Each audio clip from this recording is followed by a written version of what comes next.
नमस्कार, मी शीतल. चला तर शुभ सकाळ. आणि मी इकडे शेडकडे आलेली आहे. आणि आता तुम्ही बघू शकता आपल्या झाडांना काही फुलं नाहीत, पण मी म्हणलं चला आता आपल्या अप्सरा दाखवते तुम्हाला. आणि साहेबांनी तर अप्सरांना खायला पण टाकून झालेलं आहे. आणि मी आता ते बोर लावायचं आहे म्हणून त्यांना मदत करण्यासाठी इकडे आले होते. आणि बघू शकता आभाळ आहे पण पाऊस नाही. आता बरेच दिवस झाले, कमी जास्त 8 दिवस झाले आमच्या इकडं पाऊसच नाही बिलकुल. आणि आता बोर लावून झाडांना पाणी द्यायचं आहे, त्यामुळं सकाळीच इकडं आले. माझी देवपूजा पण राहिली आहे, पण म्हणलं अगोदर चला सकाळचं इकडलंच आवरून घ्यावं, मग घरात गेलं की घरातलीच कामं करायचेत. त्यामुळं मी इकडं आलेली आहे.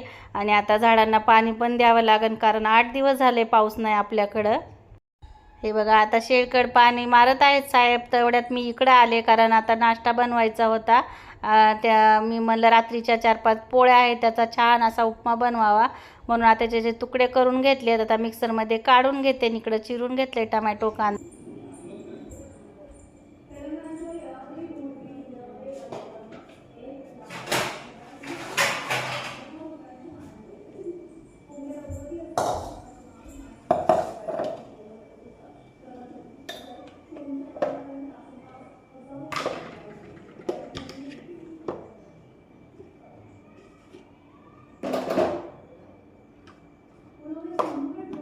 छान आता याचा भुगा करून घेते, कारण बऱ्याच जणांना माहिती आहे उपमा असा छान लागतो. बरेच जण पोळ्या राहिल्या का त्याचा उपमा करतात, कार्तिकला पण आवड.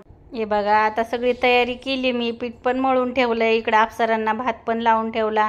आणि तितक्यात गॅस संपलाय. आता मी ते गॅस सिलेंडर काढत आहे.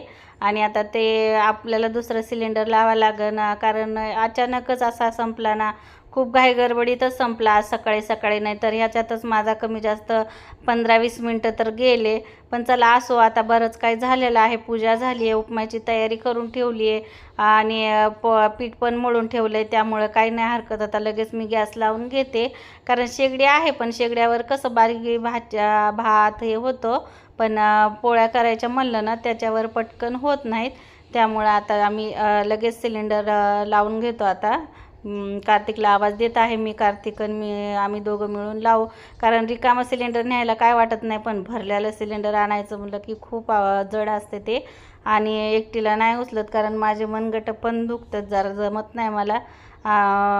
चिकनगुन्यापासून माझ्या मनगटाला खूप त्रास आहे, त्यामुळं मी जास्तीत जास्त मनगटाला वजन उचलतच नाही सहसा, कारण माझे मनगट आणि कोपरे सध्या अजून पण खूप दुखतात, कारण वर्ष झाले चिकनगुन्या होऊन पण त्याचा असर अजून पण आहे.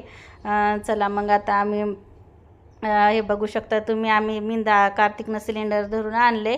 आणि आता लगेच जोडून घेते आणि लगेच नाश्त्याला बनवून घेते आता मी.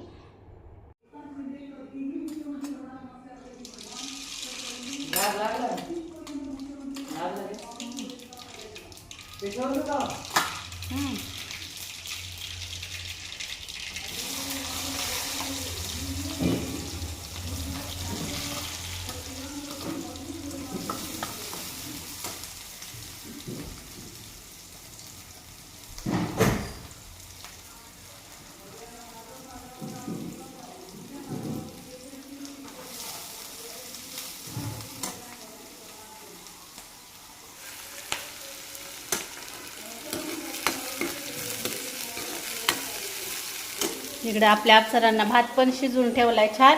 आणि बघू शकता तुम्ही, हे पोळ्यांचा जे आपला भुगा होता नाश्ता मस्त मोकळा असा करून घेतलाय मी, एकदम छान. आणि उपमा पण खूप टेस्टी लागतो. आणि आपला छान असा कांद्याला कलर येऊ द्यायचा, असा चांगला तळू द्यायचा कांदा, मग नंतर टमॅटो टाकायचं. जसं आपण रव्याच्या उपमाला टाकतो तसं सगळं काय टाकायचं. कोणी कोणी तर उपम्यामध्ये छान शेंगदाणे डाळवं, पण मी शेंगदाणे टाकणार आहे, डाळवं नाही टाकणार. एकदम मस्त होतो.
बघा थोडीशी हळद टाकून घेतली आणि आता हे बघा छान असं आपण थोडं मीठ टाकल्यानं कांदा टमाटो हे सगळं नरम होतंय मस्त. आणि आता थोडीशी कोथिंबीर पण टाकून घेऊ ह्याच्यात.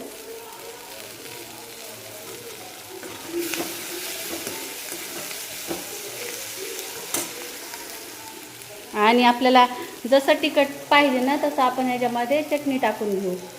कोणी हिरव्या मिरच्या पण टाकते, पण मी हिरव्या मिरच्या नाही टाकणार, चटणीच टाकणार आहे. चटणीचाच उपमा छान लागतो. पोळ्या कोणी कोणी ना पोळ्यांचा भुगा पण म्हणते, पण आमच्या इकडे चपात्यांचा उपमाच म्हणतात. आता ह्याच्यामध्ये पोळ्या जे आपण हे मिक्सरमधून काढल्यात ना हे टाकून घेते.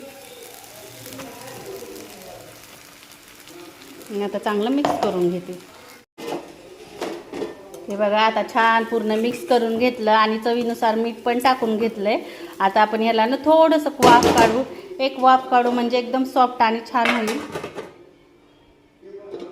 आता थोडं 5 मिनटं ह्याला वाफू देते.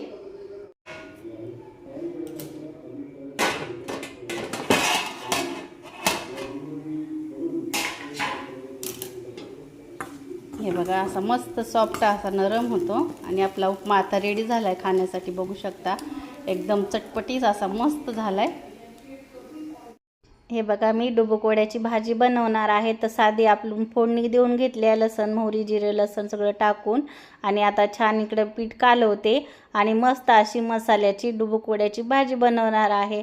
आणि त्या फोडणीमध्ये खोबऱ्याचा कूट हे पण टाकून घेतला आहे, डाळवं पण टाकले म्हणजे आळून येण्यासाठी. आणि आता ह्या वड्या सोडते मध्ये.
बघा आता भाजीला आपल्या तरी पण छान आली आणि बबल्स यायला लागलेत म्हणजे ती आता उकळायला लागली आहे.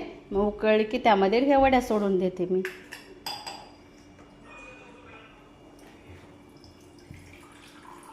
ते बघा आता मस्त अशी उकळत आहे आपली भाजी आणि तरी पण छान आली आहे. आंघोळीला जाय.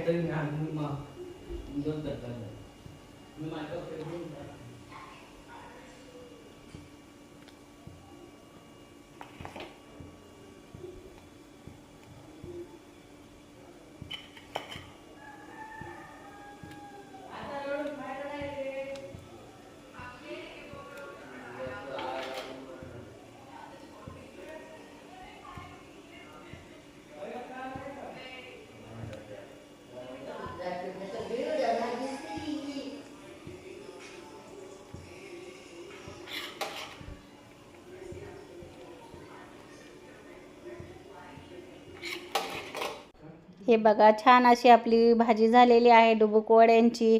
एकदम मस्त झाल्या. आता बघू शकता तुम्ही वड्या आणि खायला पण एकदम टेस्टी झालेली भाजी आणि एकदम छान लागली कारण अशा वातावरणात भारीच लागते. हे बघा आता भाजी झालेली आहे, उपमा पण झालाय आणि आता पीठ मळून ठेवलेलं आहे. पीठ पण छान भिजलंय आणि लगेच आता पोळ्या टाकून घेते, कारण बाकीचे भरपूर सारे कामं राहिलेले आहेत. त्यामुळं आता लगेच पोळ्या भाजी सगळं आवरलं ना मग नंतर बाकीचे कामं, कारण काल मशीन लावल्यामुळं कपडे पण बरेच धुलेले आहेत, त्यांच्या पण घड्या मारायच्या राहिलेल्या आहेत, ते पण कामं आहेत आगावचे. परत थोडासा मला पायऱ्याखालचा पसारा पण आवरून घ्यायचा आहे आता, कारण काय काय पायपुसणे आहे ते लागणाऱ्या वस्तू सगळ्या काढायच्यात पायऱ्या म्हणजे पायऱ्या जिन्याखालच्या, त्यामुळं मला काय एक्स्ट्राचे कामं करायचे आहेत. म्हणून आता किचनचं सगळं आवरून घेते आणि नंतर ते एक्स्ट्राचे कामं करते, कारण आता ते सिलेंडर संपलेलं आहे ते पण व्यवस्थित ठेवायला लागन.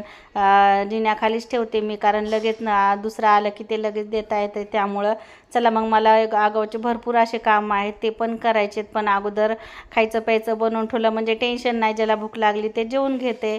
चला तर करते मग बाकीची कामं.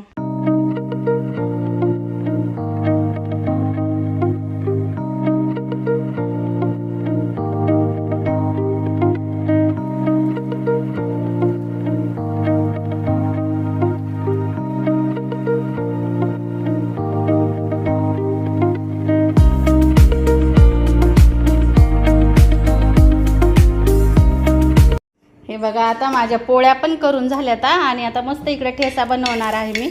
आज शेंगदाण्याचा ठेसा बनवावं म्हटलं छान असं, कारण आता पाऊस आहे तर नाही, पण असं मस्त लागते ठेसा खाण्यासाठी. म्हटलं चला आता थोडासा ठेसा करून घ्यावा. आणि बघू शकता एवढे इकडं भांडे पडलेत. आता हे मिरच्या भाजत मी आता ठेसा पण म्हणजे मिरच्या भाजत भांडे घासून घेते. आणि आता इकडं किचन वटा पण बघू शकता पूर्ण पसारा झालेला आहे किचन वट्यावर. आणि आता हे पण सगळं आवरून घेते. चला तर बघा मग.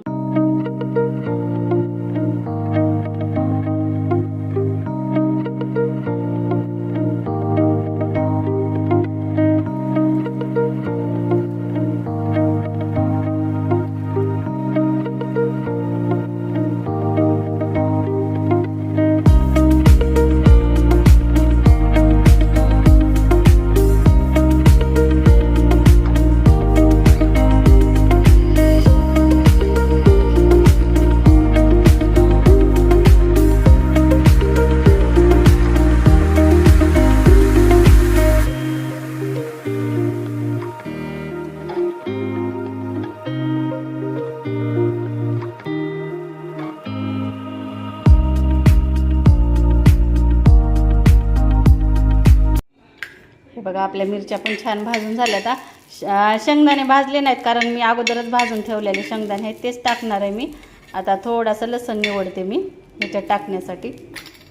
हे बघा याच्यात आता मी मीठ आणि लसूण टाकून घेतलं. आता हे वाटून घेते आणि मग शेंगदाणे टाकते.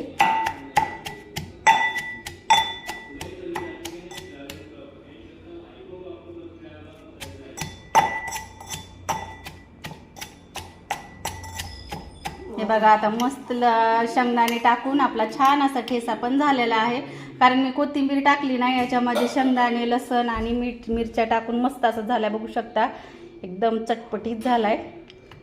आणि भाजलेल्या शेंगदाण्याचा ठेसा पण खूप छान लागतो. हे बघा, आणि मी ना आबडधोबडच वाटला, असा जास्त बारीक नाही वाटला, कारण दाताखाली शेंगदाणे आणलेले खूप छान लागतात.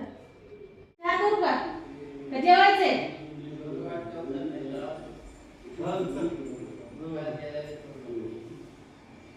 तुला उपकार झालेले तुला जाणीवच नाही रे. किती मोठा उपकार केला याची पण तुला जाणीव नाही, त्याला कोण काय करणार आहे.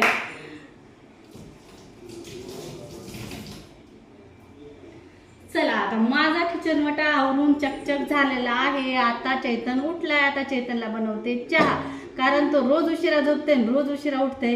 आता 10वीचे पेपर झालेले आहे सध्या, ते रिलॅक्स आहे म्हणून निवांत झोपी जाते. आता किती वाजले तुम्हाला सांगू का? 10 वाजलेत आणि तो 10ला उठलाय आणि आता म्हणते मम्मी चहा कर. आता चला मी त्याला चहा बनवते. चला तर आता दादाला चहा बनवते. चहा बनवत आता पूर्ण कामं पण झालेत. आता चहा झाला की हे सगळं भांडे घासून घेते.